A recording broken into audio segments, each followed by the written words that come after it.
everyone, welcome to my channel. Let me introduce myself. My name is Sarah and I love books. And my cat, who has already decided to make an appearance. This is Rosie. She'll probably be making lots of cameo appearances in these videos. But yes, I'm Sarah. I already said that I love all things books. I grew up reading quite a bit, but looking back, I honestly didn't read that much. And so I didn't really discover my love of reading until I was an adult. It really started last year, just before we headed into the year 2024.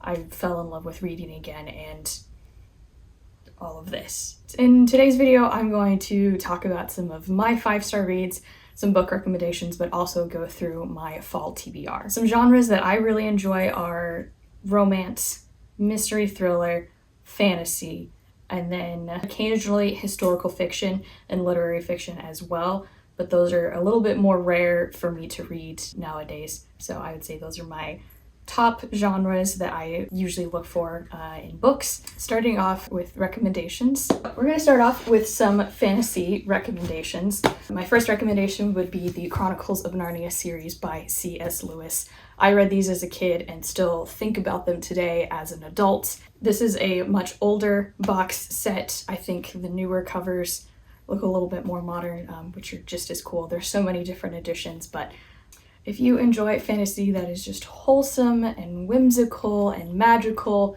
but also these are a little bit of a cozy read as well, then I highly recommend these. I would also recommend that you don't read in the order that sometimes the books are placed. I would say read them in publication order, because the very first book that you read, you're figuring out what the world of Narnia is, and so you kind of go along this journey. So if you read the first book, which is marketed as The Magician's Nephew, it kind of spoils a little bit of stuff that you discover in the technically what is marketed as the second book, which is The Lion, the Witch, and the Wardrobe.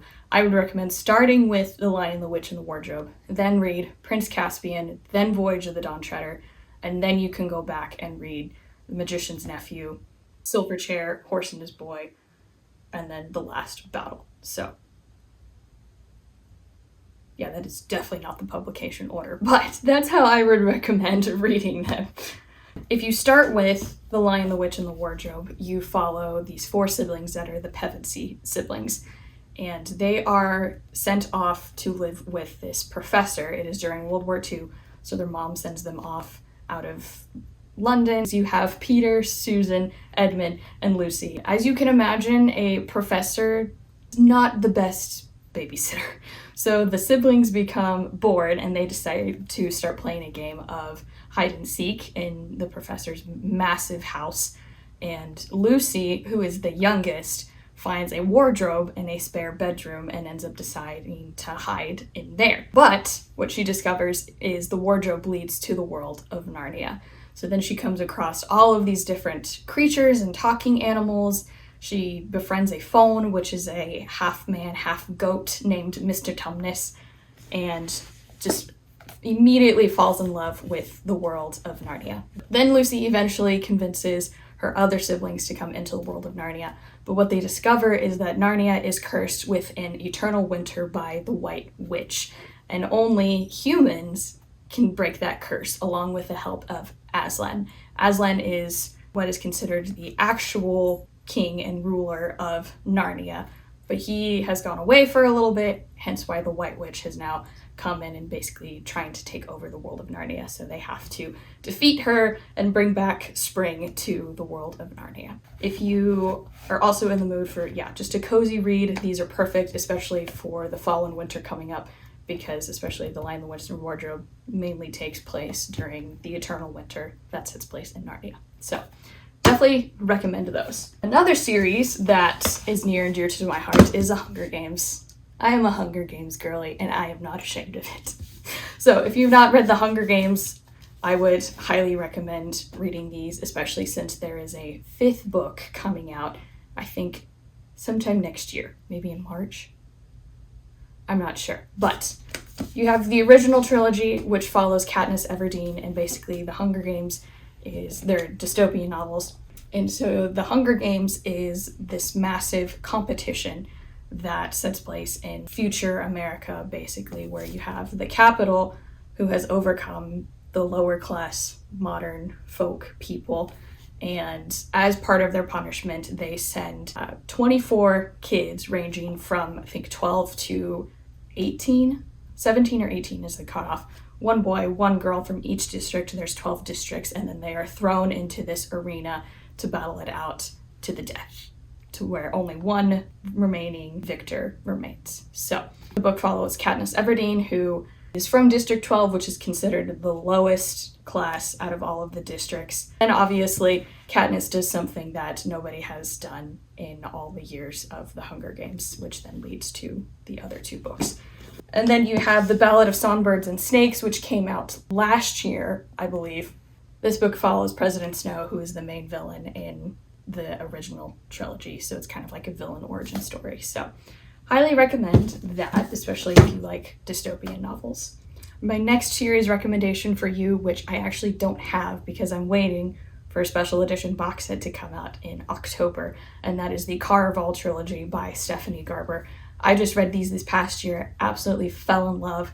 It's very whimsical, magical, lyrical writing. The first book follows Scarlet, who basically has always dreamed of attending Caraval, which is this mysterious, magical competition that's going on. It's like a scavenger hunt.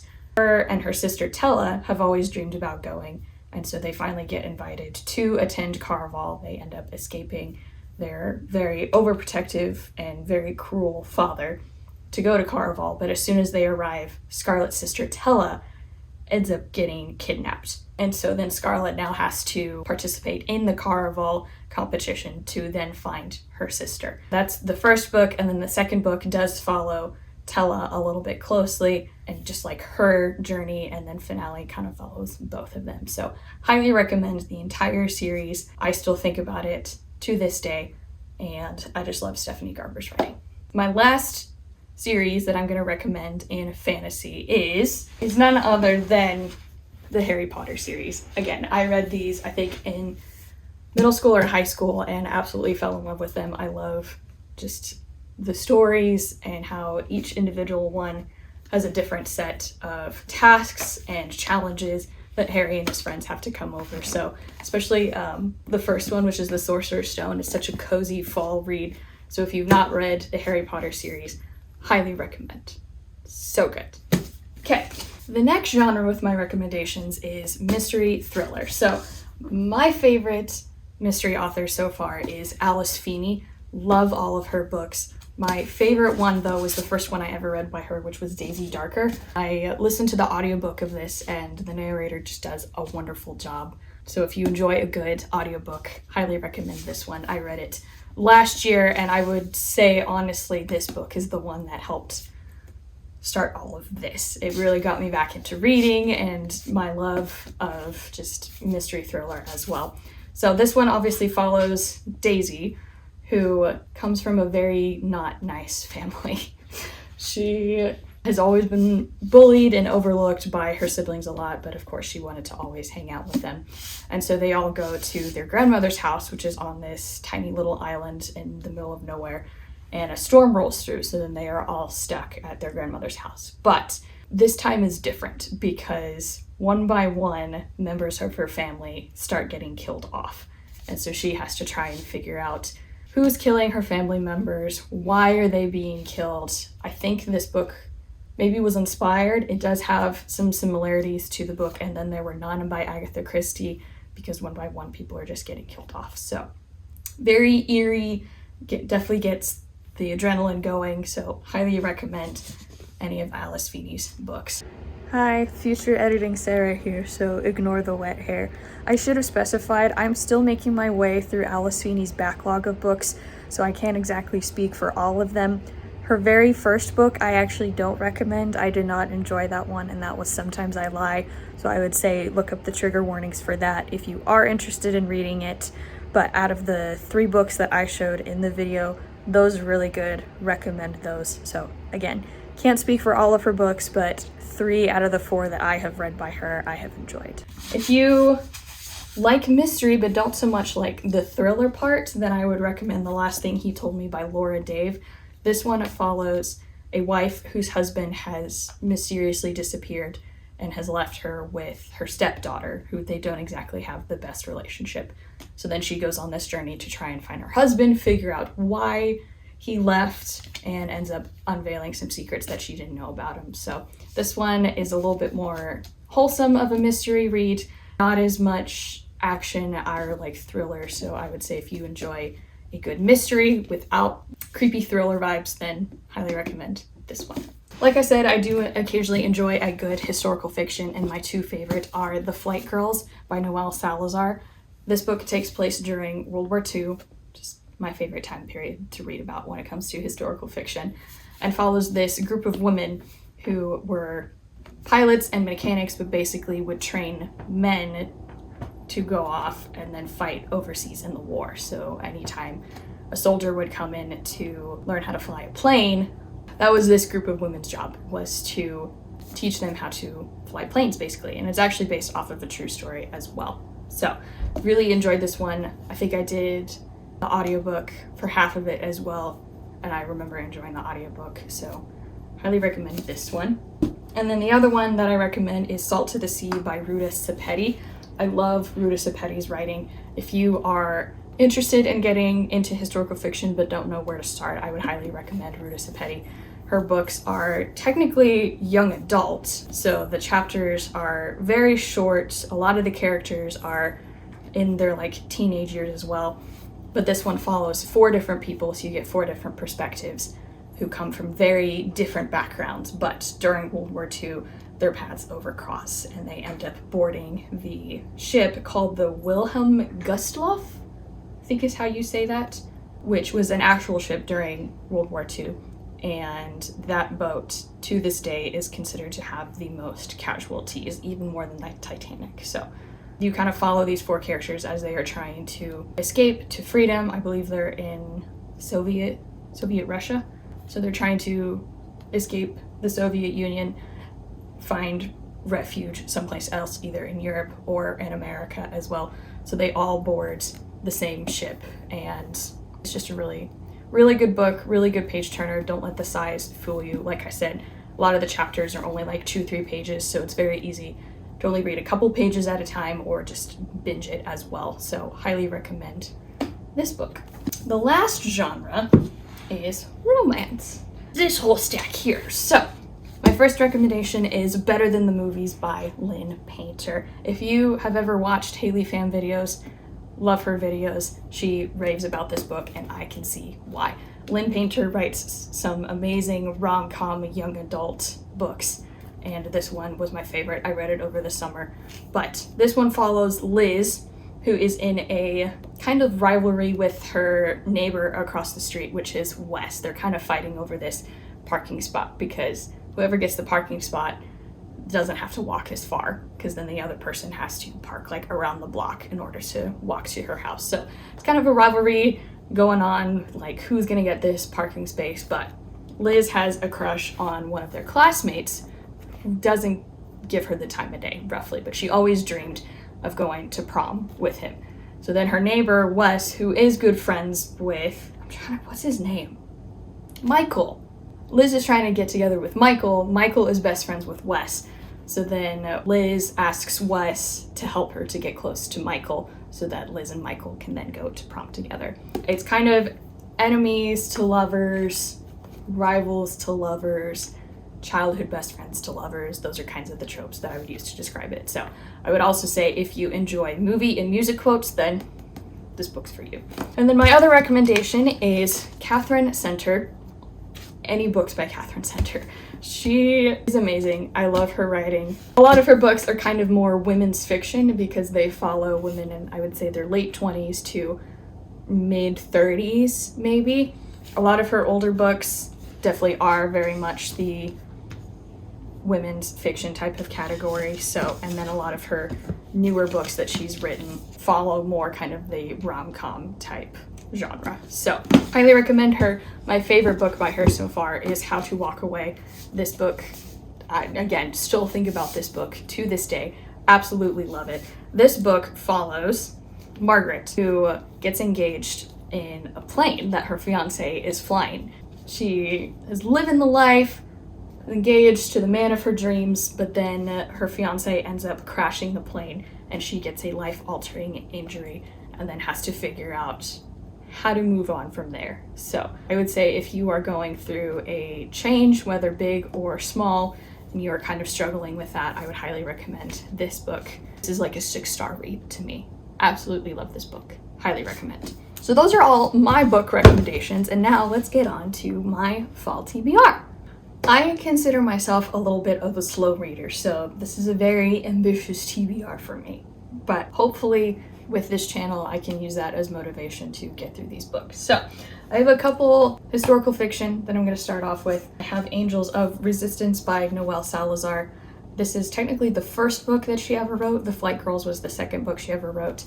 And because I liked The Flight Girls so much, I'm excited to read more by her. This one takes place in the Netherlands of 1940, so again, around that World War II period. So that one's on my TBR. The Nightingale by Kristen Hannon.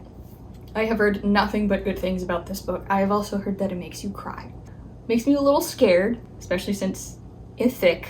Again, because I've heard such good things about it, and I've always been interested in reading Kristen Hannon books, so I've heard this one is her best one, so I'm excited to check out her for the very first time. This one says, The Nightingale tells the story of two sisters separated by years and experience, by ideals, passion, and circumstances, each embarking on her own dangerous path towards survival, love, and freedom in German-occupied, war-torn France. Again, if you can't tell, I love World War II fiction. That's the time period that I'm most fascinated with. Excited to read this book. And then the last book is, again, a World War II novel. This is The Paris Library by Janet Skelsian Charles, I think is how you say it. But when the Nazis march in to occupy the city, Odile? I'm gonna have to look up how to say that. Plans to lose everything she holds dear, including her beloved library. Together with her fellow librarians, she joins the resistance with the best weapons she has, books. This one, because I have the receipts, has been on my shelf since June of 2023, so well over a year. Hoping to get to this one just because it's been on my shelf for a while. Hoping to get to that one. So those are the historical fiction books on my TBR. Now we're going to move on to romance. Starting off with The Cheat Sheet by Sarah Adams. Again, I've heard this one is really good and that it is also a clean, no spice romance as well, which is what I prefer to read. And this one, you have childhood friends to lovers, some fake dating in there. I actually was a music theater major, and so the fact that one of the main characters is a dancer really speaks volumes to me. Just a good old cheesy rom-com book that I think is perfect for fall because football happens a lot in the fall season, so I think this one will be fun. Loyally Luke by Pepper Basham?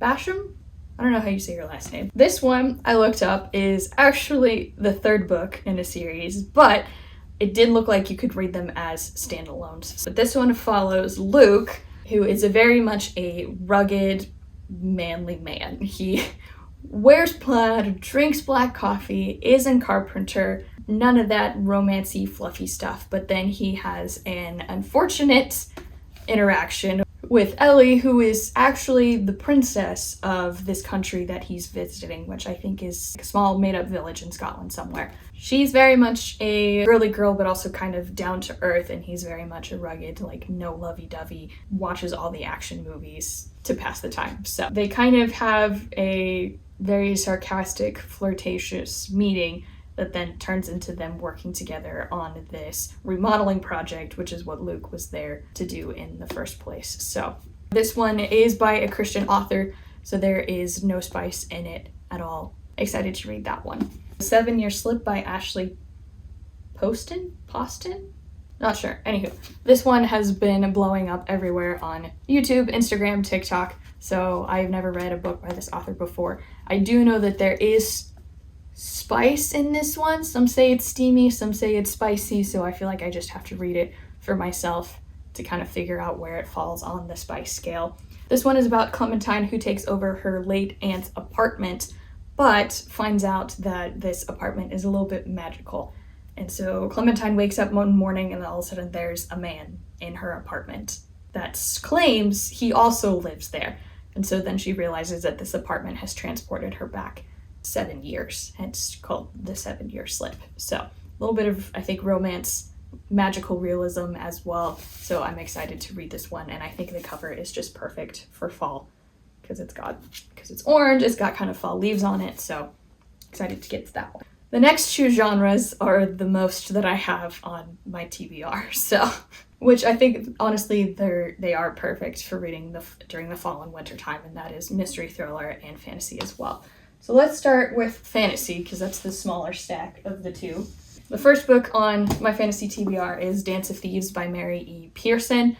I don't know much about this one other than that I think it's enemies to lovers. Oh, Stephanie Garber put a blurb on the back. Look at that!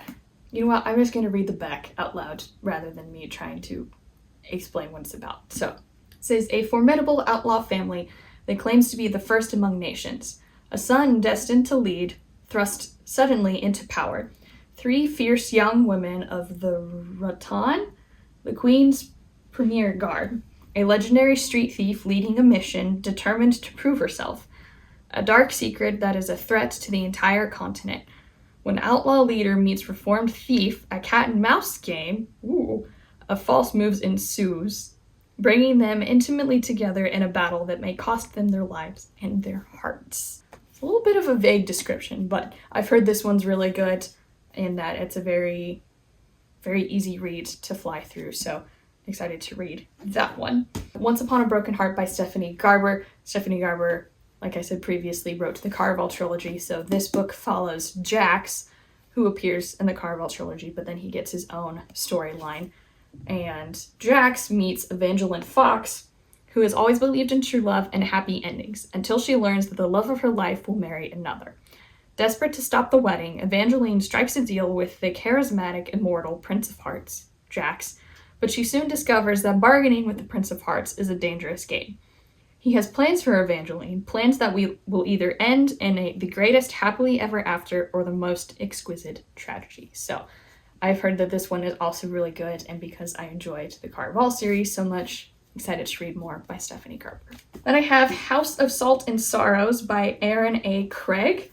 The only thing I know about this one is that it's like a spooky retelling of the 12 Dancing Princesses, but I think they're all mermaids?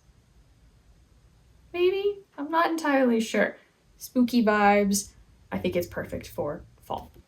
Next is Shadow and Bone by Lee Bardugo, I think is how you say it. Again, don't know much about this one. I just know it's a TV show.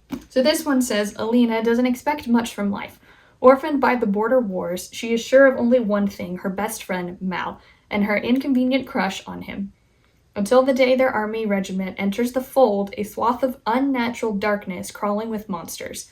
When their convoy is attacked and Mal is brutally injured, Alina reveals a dormant power not even she knew existed. Ripped from everything she knows, Alina is taken to the royal court to be trained as a member of the Grisha, the magical elite led by the mysterious Darkling. With Alina's extraordinary power in his arsenal, he believes they can finally destroy the fold. Now Alina must find a way to master her untamed gift and somehow fit into her new life without Mal by her side. Lavish world is what it seems. As the threat of the kingdom mounts and her dangerous attraction to the Darkling grows, Alina will uncover a secret that could tear her heart and her country in two. Because of like the dark magic, I feel like this is a really good fantasy read for fall and winter. Then I have The Cruel Prince by Holly Black. I bought this one, I think in like December of last year, so right before the new year. And because this book is so well loved on Instagram, Book Talk, BookTube, I've been a little scared to pick it up. Because it has so much hype, I'm scared that I won't enjoy it as much as everybody else. So I haven't picked this one up yet, but looking forward to do that. So this one says, Jude was 7 when her parents were murdered, and she and her 2 sisters were stolen away to live in the treacherous high court of Fairy. 10 years later, Jude wants nothing more than to belong there. But many of the Fae despise humans, especially Prince Cardan, the youngest and wickedest son of the High King. To win a place at the court, Jude must defy him and face the consequences. A lot of people talk about the Jude and Cardan relationship, how there's like a little sliver of romance in there, so hoping to get to this one finally. Next book is another well-beloved Book Talk, BookTube, Bookstagram, and that is Powerless by Lauren Roberts. Again, I've heard nothing but good things about this. And this one says, the elites have possessed powers for decades, gifted to them by the plague, while those born ordinary are just that, banished from the kingdom of Ilia and shunned from society. No one knows this better than Peyton Gray, an ordinary posing as a psychic to blend in with the elites. But when she unwittingly saves one of Ilia's princes, Kai Azar, she's thrown into the purging trials, a brutal competition showcasing the elite's powers. If the trials and the opponents within them don't kill her, the prince she's fighting feelings for will, if he discovers what Peyton is, a completely ordinary. Next book I have is The Wing Feather Saga, On the Edge of the Dark Sea of Darkness by Andrew Peterson. Andrew Peterson is actually a wonderful musician and artist, so if you've not heard his music, I highly recommend him. But he wrote a little fantasy. I've been excited to read this one. Janner, Tink, and Lily Igaby and their trusty dog, Nugget, as they escape from the vicious fangs of Dang, who seek the lost jewels of Aneria. Quirky characters and the world of wonders. From the edge of the dark sea of darkness is the deadly Gilpwood Forest and beyond. This one, again, just sounds like a very quick but also fun and wholesome read that I think was actually turned into a TV show, so that could be fun to watch the TV show after I read this one. And the last book in the fantasy series is A Curse So Dark, not a fantasy series, my fantasy TBR. Wow, words are hard. Is A Curse So Dark and Lonely by Bridget Kemmer. And this one says, fall in love, break the curse. Break the curse, save the kingdom. I've heard this one is kind of like a Beauty and the Beast retelling. It says, cursed by a powerful enchantress to repeat the autumn of his 18th year, Prince Ren, the heir of Emberfall, thought he could be saved easily if a girl fell for him. But that was before he turned into a vicious beast, hell-bent on destruction, before he destroyed his castle, his family, and every last shred of hope. Nothing has ever been easy for Harper. With her father long gone, her mother dying, and her brother constantly underestimating her because of her cerebral palsy, Harper learns to be tough enough to survive. When she tries to save a stranger on the streets of Washington, D.C., she's pulled into a magical world. This one, again, love Beauty and the Beast. It's one of my favorite Disney movies, and it always kind of has that dark, creepy vibe, so I'm excited to read this one. That is all the fantasy books on my fall TBR. And the last genre on my fall TBR is mystery thriller, which is this whole stack right here. Starting off with Force of Nature by Jane Harper. I looked up, this is actually the second book in a series, so I'm hoping if I read to this one, it doesn't spoil anything for the first book. But this book follows 5 colleagues who go on a camping, hiking trip as like a bonding experience, but then one of the 5 ends up going missing in the woods. And then when the federal agent that is on the case starts interviewing the missing woman's colleagues, they all start to tell a little bit different of a story, which is a little bit suspicious, a little sus. There's that one. Next book is Stranded by Dani Petrie, but this one is the 3rd book in a series, which I have read, actually. This is a reread for me. I read the series when I was in high school and absolutely loved them, so I'd love to go back to them. But Christian murder mystery series follows the McKenna siblings, and so each book follows a different sibling.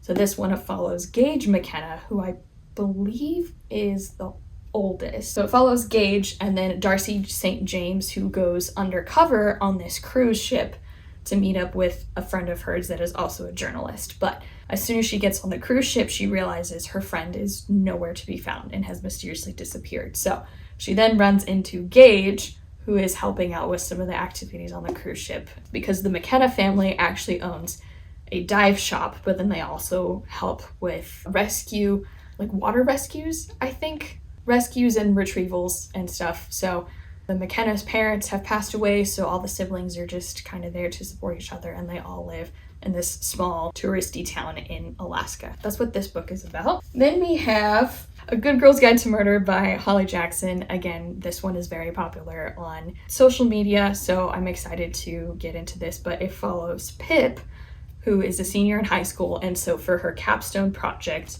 she is looking into this potential murder that happened in her small town, but she thinks the person that was convicted of the murder is innocent, actually, because a classmate at the school she went to mysteriously disappears one night, never found a body, so she's presumed dead. And then the victim's boyfriend, who is convicted of the disappearance and potential murder, actually ends up unaliving himself. For Pip, that seems a little suspicious, a little interesting, so she starts kind of digging up some of the past and starts following like different trails and stuff as part of her high school project. Then I have The House Across the Lake by Riley Sager. I've heard this one is really good, very dark, very eerie, but it follows Casey Fletcher, a recently widowed actress trying to escape a streak of bad press, has retreated to the peace and quiet of her family's lake house in Vermont. Armed with a pair of binoculars and several bottles of bourbon, she passes the time watching Tom and Katherine Royce, the glamorous couple living in the house across the lake. They make for good viewing. A tech innovator, Tom is powerful, and a formal model, Katherine, is gorgeous. As Casey is kind of observing this couple, some weird stuff starts to go down. This will be my first book by Riley Sager, so I'm excited to read his writing for the first time. Next, I have 3 books that are all by the same author that I have heard is the queen of murder mystery, and that is Miss Agatha Christie herself. I have never read a book by her, so I feel like this is a good time to dive into her writing. So first off, we have Death on the Nile by Agatha Christie. This follows a detective by the name of, let me see if I can pronounce his name correctly, Hercule Poirot. He's French. Detective Poirot basically cruises along on the Nile in Egypt in this steamboat. Then somebody ends up getting murdered on the steamboat. So then Poirot has to interview all of the other passengers and figure out who would want this person dead. This one is a movie. I've seen the movie, so I'm excited to read the book. And then we also have Murder on the Orient Express by Agatha Christie. This one is a collection of books, so I found this one at a used bookstore, but Murder on the Orient Express, again, follows Hercule Poirot, who boards the train, the Orient Express, which was an actual real train, and somebody, again, gets murdered on the train, and it's a guy that nobody really liked. He had a lot of enemies more than friends. And so, again, Poirot has to interview all of the other passengers before this train reaches its final destination. So it happens over the course, I think, of like 3 days maybe, so a very short amount of time. So Poirot has to then figure out who this guy was, why he was murdered, and who murdered him. So then again, last Agatha Christie book is Halloween Party. This one again follows Poirot. It says, at a Halloween party, Joyce boasts that she once witnessed a murder.